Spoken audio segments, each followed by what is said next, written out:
श्री साई राम। साई प्रेम वाणी के हमारे आज के प्रसारण में आप सबका हार्दिक स्वागत है।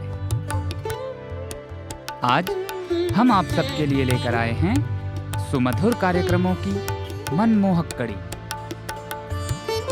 आज के प्रसारण में आप दिव्य संदेश कार्यक्रम के अंतर्गत भगवान बाबा द्वारा लिखित महाग्रंथ श्री राम कथा रसवाहिनी का एक भाग सुनेंगे।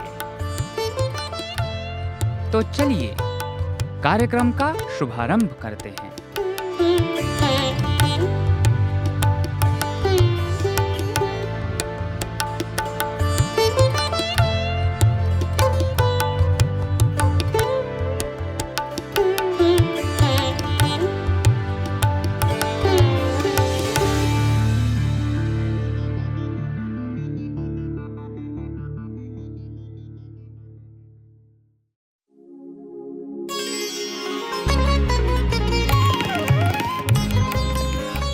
अब प्रस्तुत है दिव्य संदेश। इसके अंतर्गत भगवान बाबा द्वारा लिपिबद्ध किए गए महाग्रंथों में से एक श्री राम कथा रसवाहिनी का एक भाग आज हम प्रस्तुत करने जा रहे हैं। दिव्य संदेश, साई संदेश, दिव्य संदेश, साई संदेश।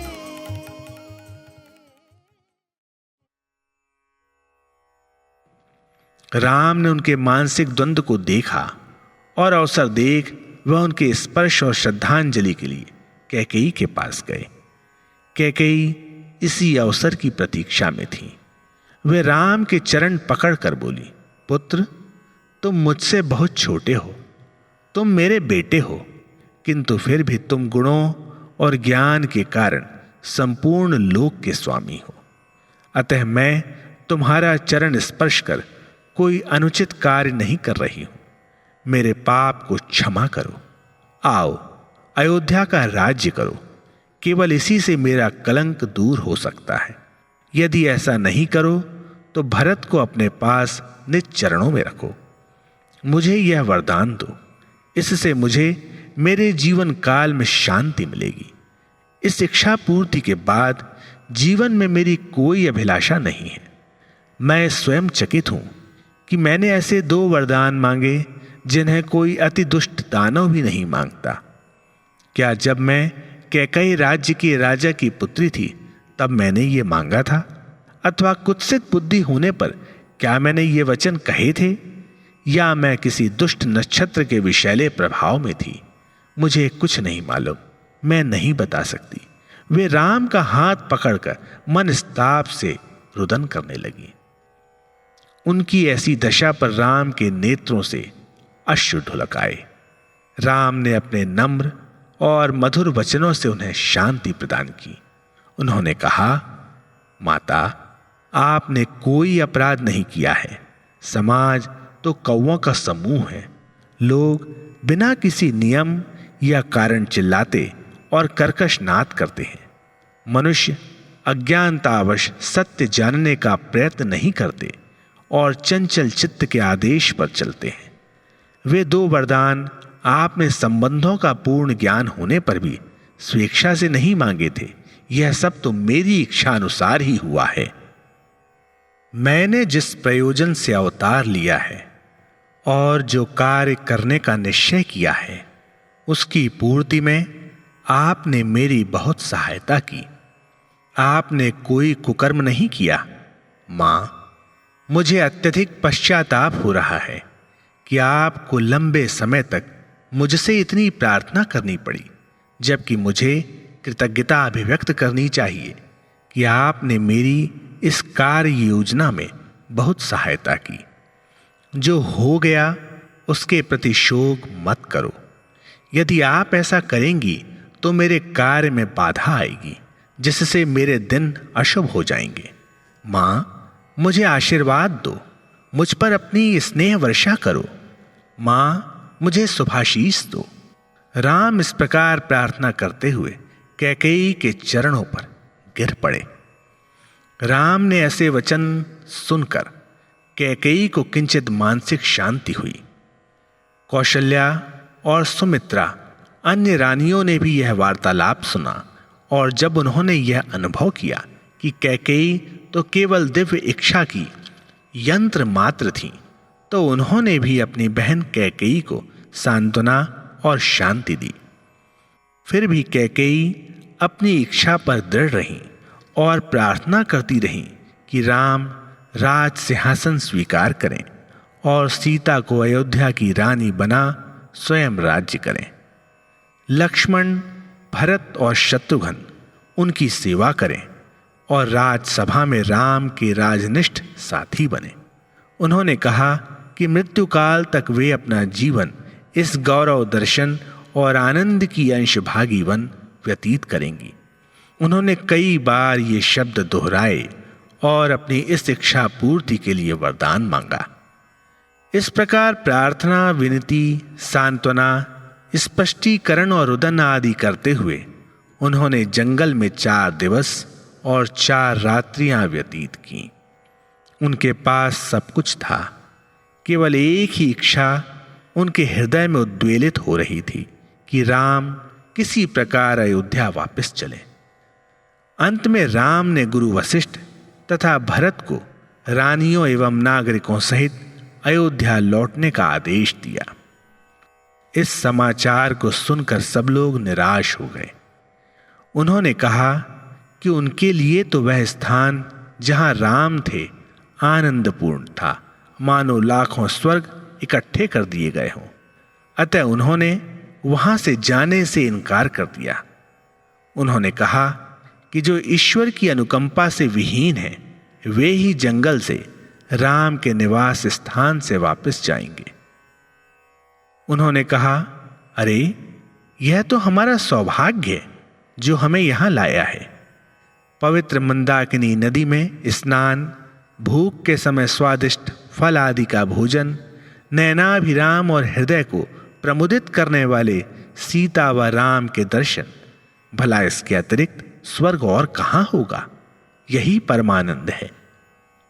इस प्रकार उन्होंने परस्पर वार्तालाप कर यह निश्चय किया कि यदि उन्हें वापस ही जाना पड़ा तो वे येन केन प्रकारेण राम को भी अवश्य अपने साथ वापस ले जाएंगे। प्रत्येक व्यक्ति ने प्रेम रस में सिक्त वचनों द्वारा अपनी अपनी मनोकामनाएं प्रकट की। अंततः एक बुद्धिमान ब्राह्मण ने कहा, ठीक है, यदि हमें इस वन में राम के मंगलमय तथा आनंदप्रद साहचर्य का सौभाग्य प्राप्त है तो वह अवश्य ही हमें यहाँ रखने को सहमत हो जाएंगे। किंतु यदि हमारा भाग्य ऐसा नहीं है तो दुर्दैव स्वयं राम के हृदय को कठोर बना देगा और वे हमें अयोध्या वापस भेज देंगे। जब राम ही अनुग्रह नहीं करेंगे तो अन्य कौन कर सकता है? यदि हम राम की उपस्थिति में दिन व्यतीत नहीं करते तो चाहे जहां भी दिन बिताएं उससे क्या अंतर पड़ता है? राम से दूर रहकर तो हम जीवित भी मृतक के समान हैं। ब्राह्मण के ऐसे वचन सुनकर सभी ने उच्च स्वर में कहा, सत्य है, ये वचन पूर्णतः सत्य है। जब राजगुरु वशिष्ठ ने राजा दशरथ की मृत्यु का समाचार जनक को भेजा तो यह सूचना पा शीघ्र ही राजा जनक और रानी सुनैना शोक प्रकट करने अयोध्या आए। वहां उन्हें संपूर्ण हाल ज्ञात हुआ। जब भरत वहां पहुंचे और उन्होंने अपनी सभी माताओं, राजगुरु एवं प्रजा नायकों सहित चित्रकूट जाने का निश्चय किया तो जनक तथा उनकी रानी भी उनके साथ गए। वे राम और सीता से मिलने के लिए बहुत समय तक प्रतीक्षा करते रहे। इसी बीच सीता की मां ने एक दासी को यह मालूम करने का आदेश दिया कि कौशल्या एवं अन्य रानियों से कब भेंट की जा सकती थी। दासी शीघ्र ही उनके निवास स्थानों की ओर गई। यह ज्येष्ठ मास के शुक्ल पक्ष का 11वां दिवस था। उस दिन चारों रानियां पहली बार मिली। रानी कौशल्या ने रानी सुनैना का अभिवादन किया और अत्यधिक सम्मान पूर्वक उन्हें आसन प्रदान किया। सभी रानियां जनक की पत्नी से प्रथम बार मिली थीं, क्योंकि वे रानियां न तो राजकुमारों के विवाह में मिथिला गई थीं और न ही मिथिला की रानी कभी अयोध्या आई थी। अतः दोनों को ही परस्पर मिलने तथा वार्ता करने का अवसर नहीं मिला था।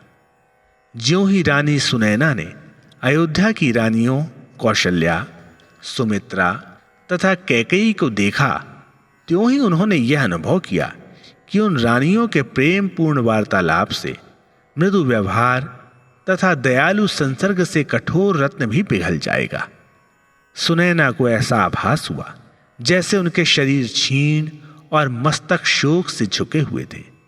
उनकी दृष्टि भूमि पर स्थिर थी और नेत्रों से अश्रुधारा प्रवाहित थी। तीनों रानियों ने सीता तथा राम के गुणों एवं श्रेष्ठता की प्रशंसा की, किंतु उनके हृदय में प्रवाहित शोक तरंगों के कारण उनका कंठ अवरुद्ध हो गया और वे अधिक समय न बोल सकी। वे दुख प्रवाह को रोकने में असमर्थ थीं। रानी सुनैना के पास बोलने के लिए कोई शब्द नहीं था। अंततः वे बोली, माता, अब शोक करने से क्या लाभ? यह तो विधि का आदेश है। दूध की मलाई निकालने के लिए हीरे की धार वाले चाकू का प्रयोग किया गया। हमने जीवनदायक अमृत के विषय में सुना तो है, किंतु देखा नहीं है। परंतु हमें समान रूपेण प्रबल विष देखने को मिला।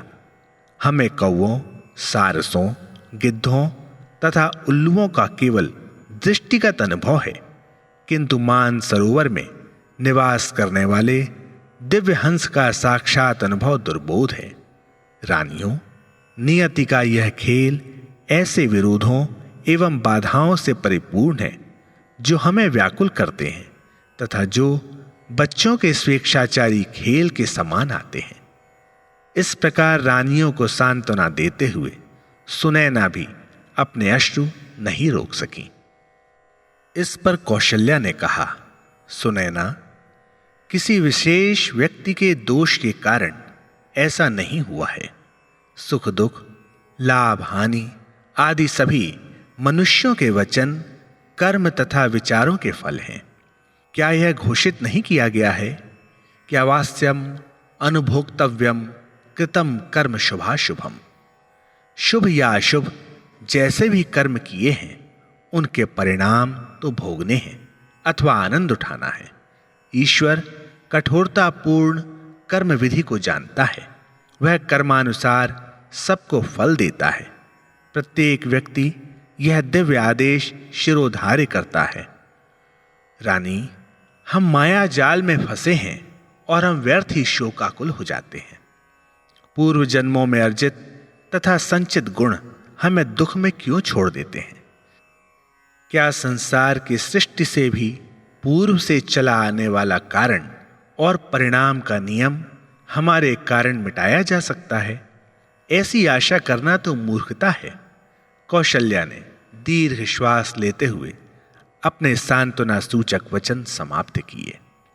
तत्पश्चात रानी सुनैना ने कहा, माताओं, आप वस्तुतः महान सौभाग्यशाली हो, क्योंकि राजा दशरथ को अपने पवित्र गुणों के कारण वह यश प्राप्त है जो किंचित राजाओं को ही मिलता है। आप ऐसे महान व्यक्ति की पत्नियां हो।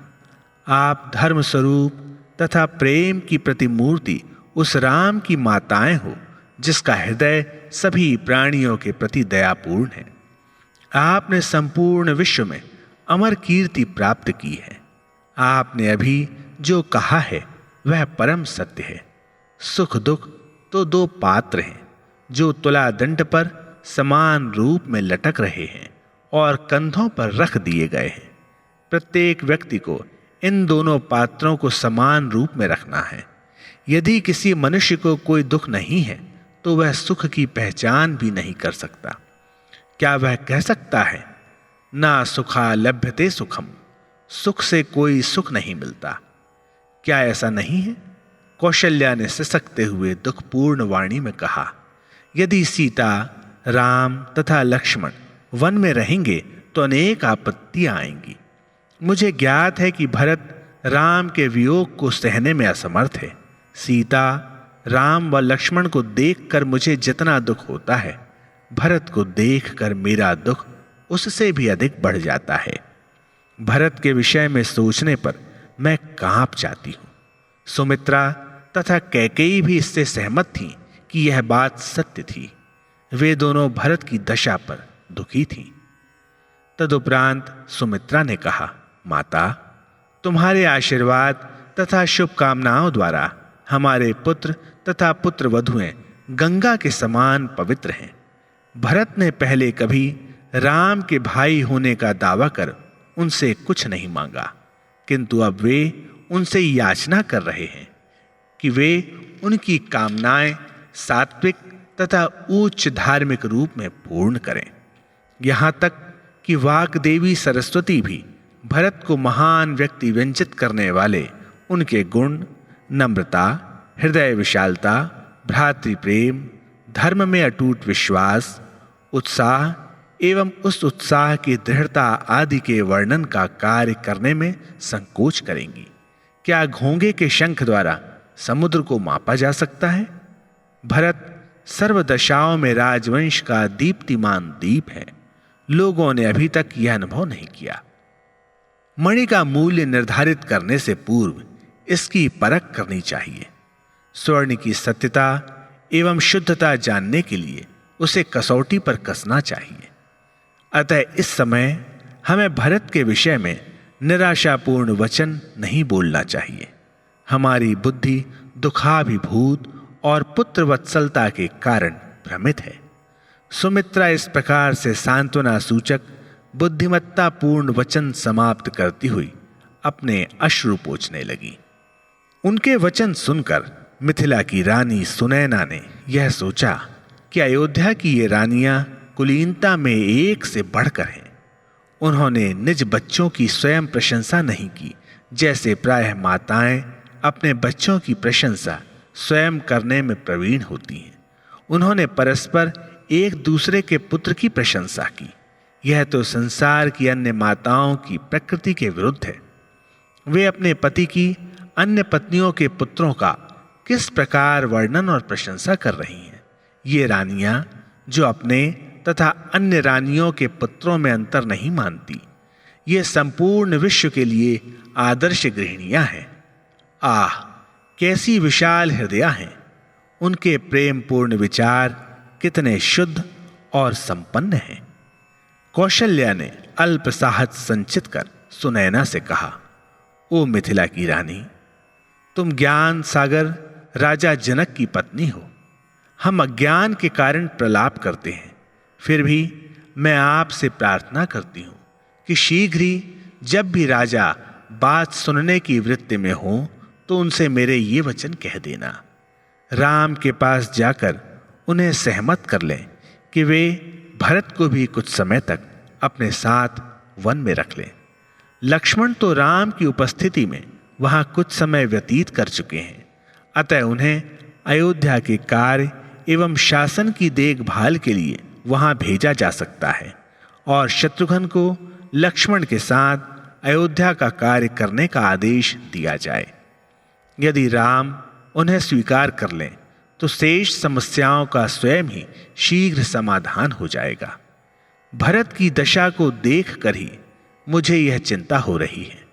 राम के प्रति उनका अनुराग व प्रेम अति गूढ़ और स्निग्ध है। वे राम के वियोग को नहीं सह सकते। राजा की मृत्यु हो गई है। राम वन से वापस नहीं आएंगे। यदि भरत को राम का वियोग असहनीय प्रतीत होता है तो उससे उसकी मृत्यु भी हो सकती है। तब समस्त साम्राज्य मृतक के समान हो जाएगा। जब मैं भविष्य तथा भावी आपत्तियों को सोचती हूं तो मेरा हृदय भय एवं व्याकुलता से विदीर्ण हो जाता है। कौशल्या ने अपने हाथों में रानी सुनैना के हाथ दृढ़ता से पकड़कर उनसे यह उद्देश्य पूर्ण कर लक्ष्य प्राप्त करने तथा उन सब पर आनंद की वर्षा करने की याचना की। रानी के अपार प्रेम तथा धर्म पथ के प्रति उनकी दृढ़ता ने सुनैना का हृदय छू लिया। उन्होंने कहा, माता, आप में विनयशीलता और अन्य अनंत गुण हैं। आप में श्रेष्ठता तथा उत्तमता इसी प्रकार सहज है जिस प्रकार अग्नि में धुआं और पर्वत शिखरों पर हरी घास। वस्तुतः राजा जनक शब्द, कर्म और विचार द्वारा आपकी सेवा करने को तत्पर हैं। वे सदैव सहायता करने को इच्छुक रहते हैं, किंतु क्या एक दीपक सूर्य को प्रकाशित कर सकता है? राम देवताओं का कार्य पूर्ण करने हेतु ही वनों में आए हैं। यह कार्य पूर्ण करने के पश्चात वे अवश्य ही अयोध्या लौटेंगे और साम्राज्य पर शासन करेंगे। उनका बाहुबल मनुष्यों, देवताओं तथा अन्य सभी प्राणियों की मनोकामनाओं की पूर्ति करेगा। बहुत समय पूर्व ये सूचनाएं याज्ञवल्क्य ऋषि ने दी थीं। उनके वचन कदापि मिथ्या नहीं हो सकते। इन शब्दों के साथ ही सुनैना रानी कौशल्या के चरणों पर गिर पड़ी। कौशल्या से आज्ञा पाकर तथा उस स्थान से प्रस्थान के लिए तैयार होकर वे सीता की कुटी की ओर चल पड़ी। जब उन्होंने उसमें प्रवेश कर सीता को देखा तो वह दुखाभिभूत हो गईं। वे अपने अश्रुओं को रोक न सकी। उन्होंने दौड़कर सीता को अपनी भुजाओं में ले लिया। सीता ने विभिन्न प्रकार से मां को सांत्वना दी। उन्होंने उत्साह तथा विश्वास की सलाह दी। वे माता के चरणों पर नतमस्तक हो गईं। शिव की पत्नी पार्वती ने तपस्या के समय जैसी वेशभूषा पहनी थी, उसी प्रकार तपस्वी वेश में सीता भी अपनी माता के समक्ष खड़ी हो गई। मां प्रश्न पूछे बिना ना रह सकी और बोली, बेटी, क्या तुम वास्तव में मेरी सीता हो या शिव की पत्नी हो? वे सीता को बहुत देर तक धीरे धीरे सिर से पैर तक देखती रहीं और आश्चर्य एवं आनंद से पूरित हो गईं। अंत में उन्होंने कहा, सीता, तुम्हारे द्वारा 2 परिवार पवित्र हो गए। तुम्हारे माता पिता का घर और तुम्हारी ससुराल। तुम्हारी कीर्ति दूर दूर तक फैलेगी। तुम्हारी यश रूपी नदी मिथिला एवं अयोध्या के राजवंश रूपी 2 तटों के मध्य सदैव पूर्ण प्रवाहित रहेगी। गंगा के 3 पवित्र स्थल हैं, हरिद्वार, प्रयाग और सागर संगम, जहां यह समुद्र से मिलती है। तुम्हारे विमल यश की नदी भी प्रत्येक मनुष्य में प्रवेश कर उसे पवित्र मंदिर के रूप में निर्मल बना दे। अपनी मां के ये स्नेहपूर्ण वचन सुनकर सीता ने अपना सिर ऐसे झुका लिया जैसे उन्हें लज्जा आ गई हो। सीता ने कहा, मां, यह वचन क्या है? क्या संबंध है? मेरी उस पवित्र गंगा से तुलना कैसे की जा सकती है? इस प्रकार कहते हुए उन्होंने क्षमा याचना के भाव सहित गंगा की ओर साष्टांग प्रणाम किया। सुनैना ने अपनी बेटी को गले से लगा लिया और वात्सल्य पूर्वक उसके सिर पर हाथ फेरने लगी। उन्होंने कहा, सीता, तुम्हारे गुण सभी गृहिणियों के लिए उदाहरण हैं, जिनका वे अनुगमन कर उन्हें ग्रहण करने की चेष्टा करेंगी। सीता ने उन्हें रोकते हुए कहा, मां, यदि मैं आपके साथ अधिक समय बिताऊंगी तो राम की सेवा में विलंब हो जाएगा, अतः मुझे उनके पास जाने की आज्ञा दें। मां ने अनुभव किया कि उनकी इच्छा उस ओर है, इसलिए उन्होंने अनुभव किया कि सीता के मार्ग में बाधा नहीं बनना चाहिए।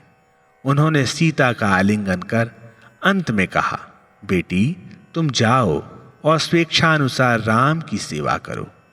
सीता उनके चरणों पर झुक गई और राम की सेवा हेतु वहां से चल दी।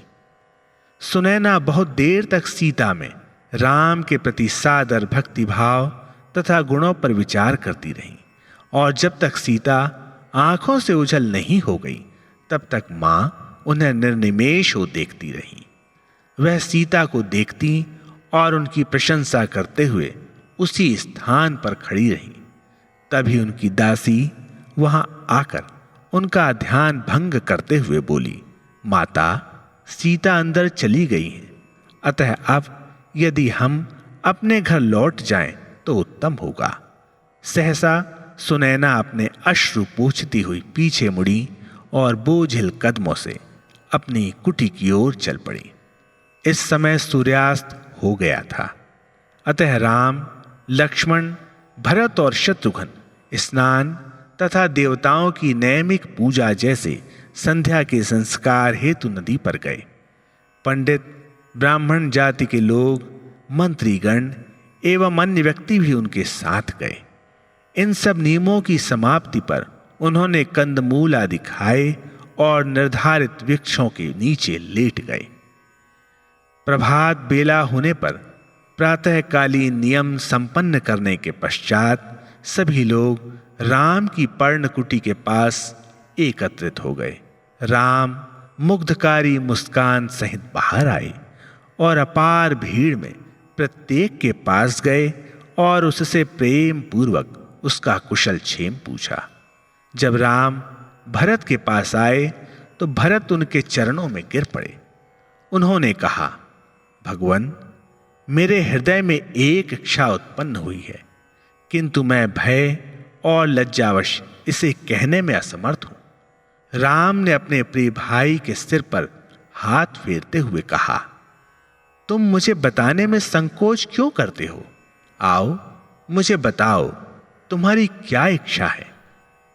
इस पर भरत ने कहा, भैया, मेरी महान इच्छा है कि मैं आश्रमों, इस नदी के पवित्र स्नान घाटों, वन की घाटियों और वहां घूमने वाले जंगली पशुओं तथा चित्रकूट पर्वत से प्रवाहित जल स्रोतों के दर्शन करूं।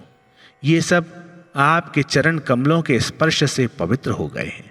अयोध्यावासी इन स्तुत्य स्थलों पर जाने को अति उत्सुक हैं। राम ने उत्तर दिया, भरत, तुम्हारी इच्छा वस्तुतः प्रशंसनीय है। तुम अत्रि ऋषि से आज्ञा लेकर सहर्ष इस क्षेत्र की यात्रा कर सकते हो। यह सुनकर भरत अति प्रसन्न हुए। वे राम तथा ऋषि के चरणों पर नतमस्तक हो गए। तत्पश्चात वे शत्रुघ्न तथा अयोध्या वासियों सहित अनेक आश्रमों एवं अन्य पुण्य स्थलों की यात्रा हेतु वनों में चल दिए। मार्ग में उन्होंने पर्वत के पास एक कुआं देखा। इस कूप में सभी पवित्र नदियों एवं सरोवरों का निर्मल जल था। भरत ने श्रद्धा पूर्वक इसका जल मस्तक पर छिड़का और उस पुण्य स्थल को साष्टांग प्रणाम किया। उन्होंने अपने हाथ से जल में से सूखे पत्ते व मैल निकालकर उसे स्वच्छ कर दिया। यह वही कुआं है जो आज भी संपूर्ण संसार में भरत कूप के नाम से प्रसिद्ध है।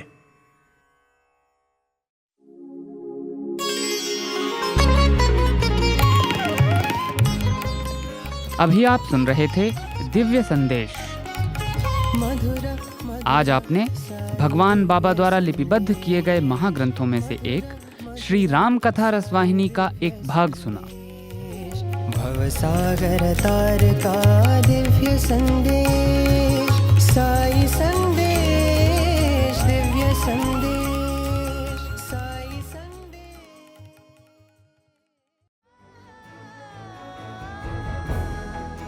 प्रेम रस से सराबोर साई प्रेम वाणी का ये प्रसारण यहीं समाप्त होता है। उम्मीद है हमारा आज का कार्यक्रम आपको पसंद आया होगा। अपने सुझावों को हम तक जरूर भेजें। हमारा व्हाट्सएप नंबर है 9393 258 258 93 93 258 258। हिंदी भाषा में हमारी ये सभी प्रस्तुतियां YouTube पर भी उपलब्ध हैं। इन्हें वहां देखने या सुनने के लिए हमारे YouTube चैनल को सब्सक्राइब करें और कमेंट बॉक्स में अपने सुझाव देना ना भूलें।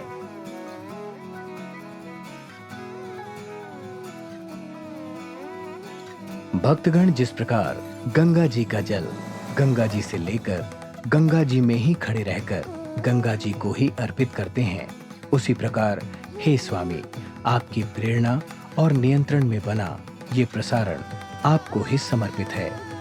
हम आपसे ऐसे ही शुभ अवसर पाते रहें, इसी कामना के साथ ये प्रसारण समाप्त करते हैं। धन्यवाद और सप्रेम साई राम।